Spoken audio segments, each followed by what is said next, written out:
Azərbaycanın Daxili İşlər Naziri, jurnalistlərin dostu İskəndər Həmidov Aydınlıq qəzetinin redaksiyasına zəng eləyir. Mahal İsmayıloğlu'nu çağırır telefona və küçə söyüşləri ilə onu təhqir edir. Ürəyi soymur. Redaksiyaya 4 nəfər polis göndərir və Mahal İsmayıloğlu'nu nazirliyə çağırır. Qəzetin baş redaktor müavini Məmməd Nazimoğlu da Mahal İsmayıloğlu ilə birlikdə nazirliyə gəlir, ancaq onu qəbul otağında saxlayırlar. Nazirin kabinetinə buraxmırlar. Mahal İsmayıloğlu içəri keçir.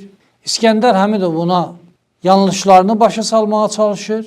İddia eləyir ki, Mahal İsmayıloğlu onu təhqir eləyib və Mahal İsmayıloğlu'nun əgər təhqir etmişəmsə məhkəməyə müraciət edin sözlərindən sonra bərk əsəbləşir və stolun üstündəki kaburalı tapançanı götürüb çırpır Mahal İsmayıloğlu'nun başına. Sonra da möhkəm döyür onu. Sonraki hadisələr artıq parlamentdə baş verir. Ağırlardan əziyyət çəkə-çəkə birtəhər Mahal İsmayıloğlu parlamentin tribunasına çıxır və başına gələnləri deputatlara danışır. Milli Məclisin üzvləri bərk kövrəlirlər, həm də narahat olurlar. Sabir Rüstəmxanlı tələb edir ki, Mahal İsmayıloğlu'nun təhlükəsizliyi təmin olunsun. Bundan sonra İsa Qəmbər girir meydana və tarixi bəyanatlar verir.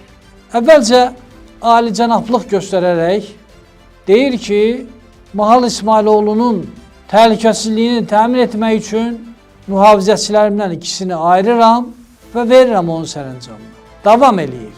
Mahal İsmayıloğlu'nun tam təhlükəsiz yaşaması üçün Azərbaycanda ən təhlükəsiz bir neçə yerdən birini Mahal İsmayıloğlu'na təklif edirəm. Təklif edirəm ki, təhlükə sovuşana qədər mənim evimdə yaşasın. Bu bəyanatları verəndən sonra İsa Qəmbərin söylədiyi son cümlə tarixə qızıl hərflərlə həkk olunmalı cümlələrdir.